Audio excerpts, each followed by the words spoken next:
Hey, this is Zan at The Pour Over. And this is Joe at The Pour Over. Today, we're talking about fighting intensifying in Gaza, the Trump administration's release of FBI files related to MLK Jr.'s assassination, the EU's tariff retaliation, and other top news for Wednesday, July 23rd. Stay informed while remaining focused on Christ with The Pour Over. Here's your quote of the day. It was not by accident that the greatest thinkers of all ages were deeply religious souls. Max Planck. Let's get started with some espresso shots. The fighting in Gaza appears to be intensifying.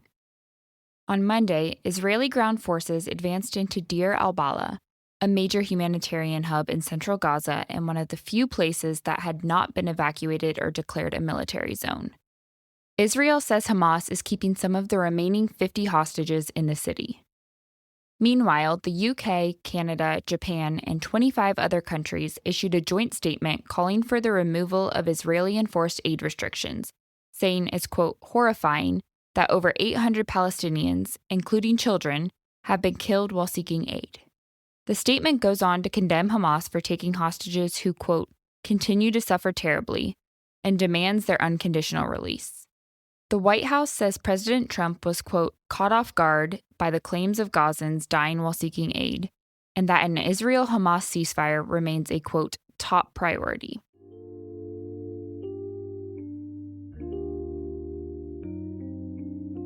It's easy to become sad, angry, and indignant over world events, but much more difficult to live with the tension of desiring change while simultaneously loving everyone involved. Captors, hostages, Palestinians, Israelis, and those who disagree with you about the way out of this war. Luke 6:32 says, "If you love those who love you, what credit is that to you? Even sinners love those who love them."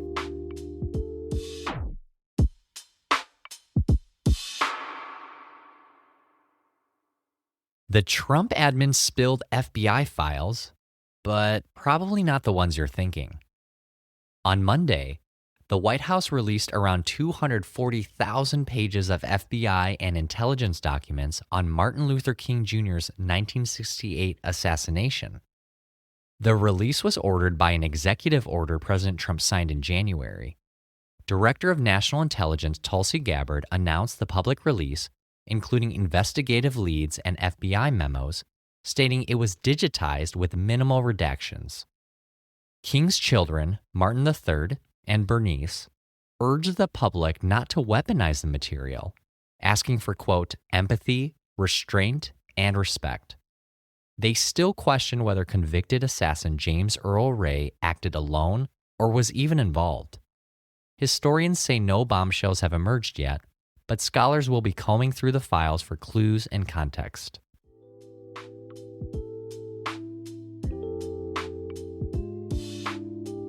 Here's a verse to consider when you're searching for the truth. There is nothing covered that won't be uncovered, nothing hidden that won't be made known. Therefore, whatever you have said in the dark will be heard in the light, and what you have whispered in an ear in private rooms will be proclaimed on the housetops. Luke 12, verses 2 and 3.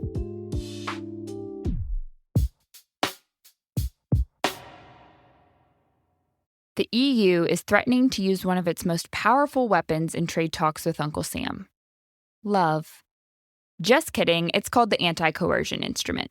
The ACI is a legal tool that allows the 27-country bloc to push back against hostile trading partners in, quote, extraordinary situations. Possible measures include new taxes on U.S. tech companies providing digital services, which are unaffected by tariffs, blocking U.S. companies from public sector work in Europe, restricting investments into U.S. companies, and regular old tariffs on U.S. goods. Some European leaders are advocating for the ACI, considered the, quote, nuclear option, after President Trump announced a 30% tariff on the EU starting August 1st. While talk is tough, both sides say they want to salvage the world's largest bilateral agreement, which enabled $1.5 trillion in trade, mostly cars, booze, and pharmaceuticals, last year.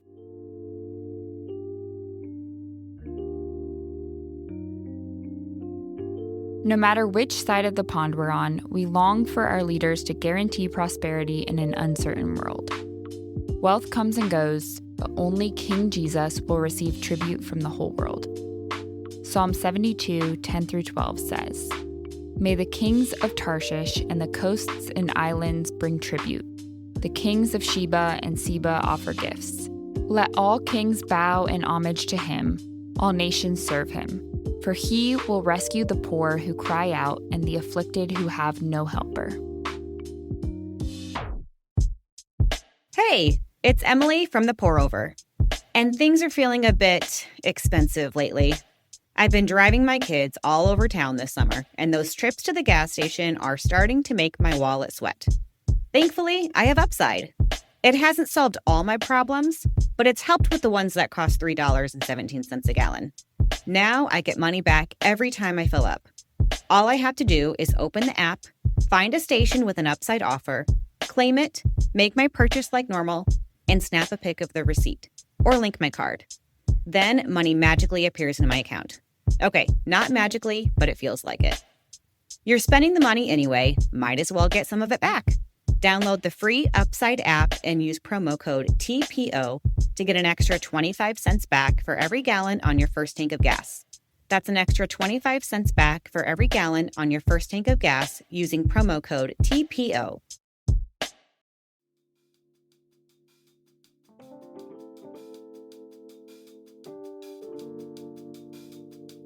In other brews, here's a rapid round of updates.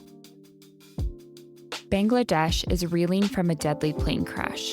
A Bangladeshi Air Force training jet crashed into a school campus Monday, killing 27 people, including 25 children, and injuring over 100 more. The pilot, who died in the crash, was flying a routine training mission when a mechanical failure brought the F-7 jet down in a densely populated area of the capital city. The godfather of heavy metal passed away yesterday. Ozzy Osbourne, lead singer of Black Sabbath, died at 76 after a 6-year battle with Parkinson's disease. Known for his on-stage antics, including infamously biting the head off a bat, the British rock star turned reality TV star played Black Sabbath's farewell gig in his home city of Birmingham just 2 weeks ago. President Trump wants to make Washington the Redskins again. Trump is calling for the, quote, Washington whatevers and Cleveland Guardians to change their names back to the Redskins and Indians, threatening to block a deal allowing the Washington Commanders to return to their old D.C. stadium if they don't. The block seems unlikely, though. Congress has already greenlit the government-owned stadium's sale. Congress is tapping out. To avoid a vote for increased transparency into the Epstein case, Speaker Mike Johnson is letting the House out early for the summer. The case continues to fracture Republicans. Meanwhile, the DOJ is seeking an interview with Ghislaine Maxwell, a longtime associate of Epstein who is serving 20 years for sex trafficking, to address lingering questions about the case. Long live the long weekend. Support for the 4-day workweek gained momentum Monday after Boston College researchers published their report from the largest ever trial of the schedule shift. Thousands of employees across nearly 150 companies reported improved health, satisfaction, and job performance compared to their 5-day counterparts. Over 90% of participating companies are moving forward with the schedule. And that's all we have for today. Thanks so much for listening, TPO fam. If you're listening on the Apple Podcasts app, give us a 5-star rating and drop a review. If you're listening on Spotify, give us a follow and hit the notification bell to never miss a new episode. We're grateful for your support, and we hope you have a great rest of your week. Catch you on Friday. You love God, you serve Him, you're involved in your church. But deep down, there's a quiet question that won't go away. Does God really love me, the real me? In Known and Loved, Glenna Marshall explores a transformational truth in Psalm 139. We are fully known and loved by the triune God of the universe. See this unshakable truth in a new light and order a copy today. Check it out at the link in the show notes.